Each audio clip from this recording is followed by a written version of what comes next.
Welcome the heck back, you beautiful people. You obviously want to grow your glutes today, and I'm going to help you with that. I've come to guide you on your glute journey along with all the other YouTube gluters out there. We're going to call them gluters.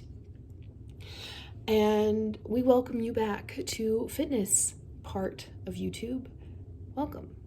Super excited to have you here.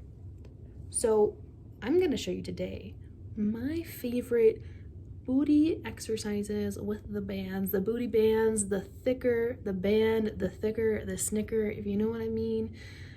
And that I mean by your butt, snicker is butt. Like you want to be thicker like a snicker. That's what that's the goal. That's the goal. That's what we're trying to achieve today.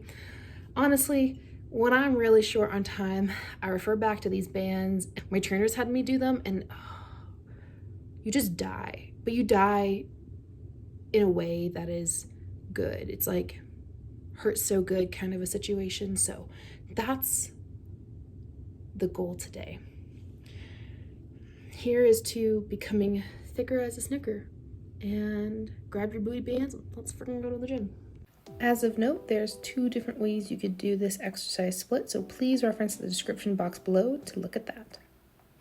Using the tightest band that I have, which is this teal one, I put it midway up my thighs, and so I am pushing out with my outer glute, and I'm pushing down with my glutes, keeping most of the weight in my heels, some of the weight on my toes, and we're squeezing our glutes up and coming back up.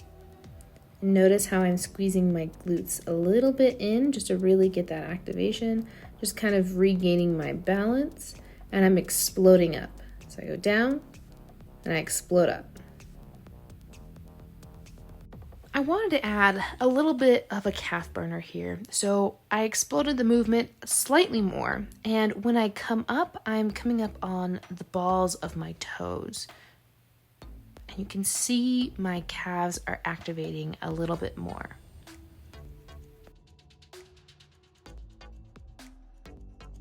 The next exercise is the banded side step. So I have my thickest band, my most difficult band is midway up my thigh, and I am sidestepping with my toes. Most of my weight is on my toes. I have my waist slightly bent at the torso, and I am just sidestepping. This really burned, even though it did not take very long to do. I just had to reset a little bit, and that's totally fine. I wanted to keep that constant movement, and whenever I land on one of my legs, I have constant tension in that glute that we are working.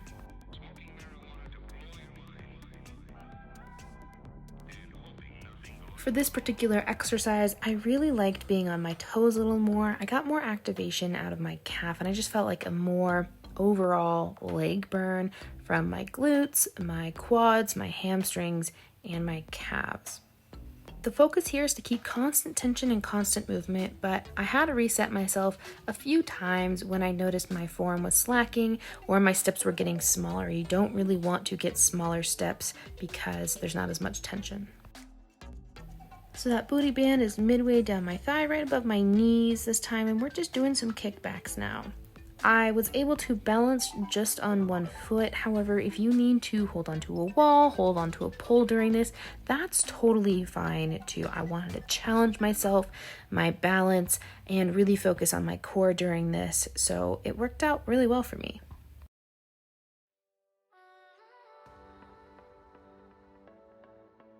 The key to this kickback is pushing through your heel. As you can see, I'm leading with my heel and I'm kind of flattening out once I get to the back. So that really emphasizes movement on the glutes and on the upper hamstring, lower glute, really where those tie-ins come together.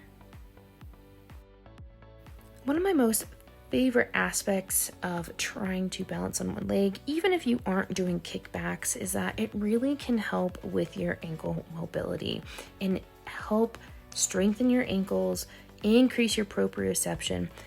Proprioception is essentially your joint's awareness in space or in the environment that it's in. So when you're in different terrain and you're running, your ankle is able to adjust accordingly. Unfortunately, when you roll your ankle or you cause some kind of an injury to it, it can lose its proprioception and increase the chance of more injuries. Better proprioception means better balance, means better ankle performance for your body, which means you become a much better, well-rounded athlete and you're able to prevent injury. Now I have one of my most favorite exercise, whether it's on an abductor machine or abductors with these bands. I just love this so much. You have your toes together and you spread your knees apart.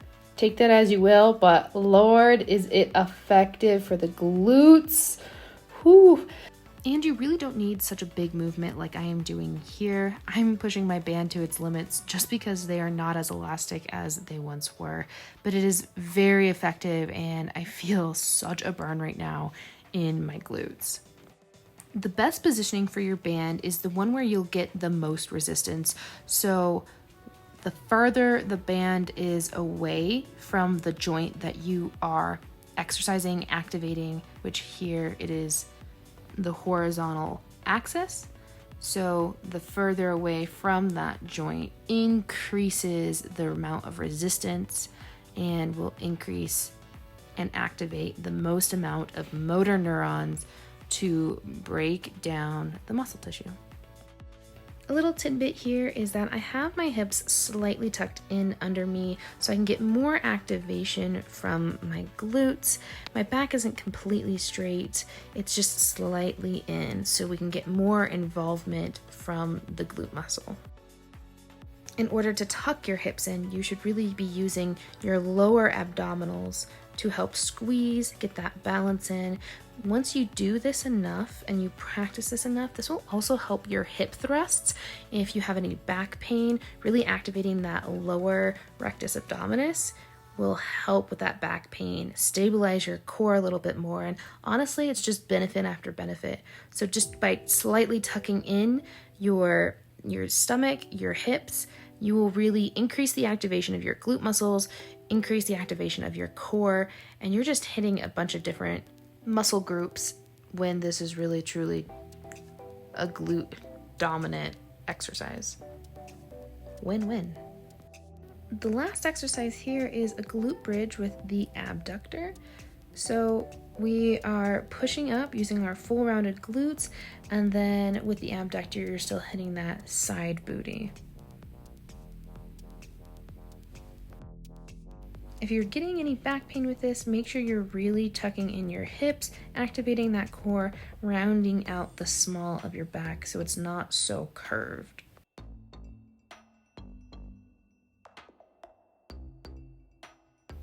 Make sure you are breathing throughout all of these exercises.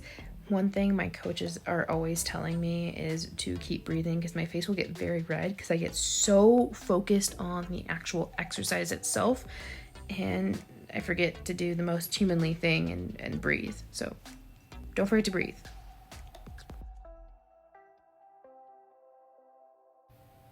And that is basically the end of it. If you want to see the different ways you can do these exercises for different results, check out my description box below and I will give you all of the deets on that.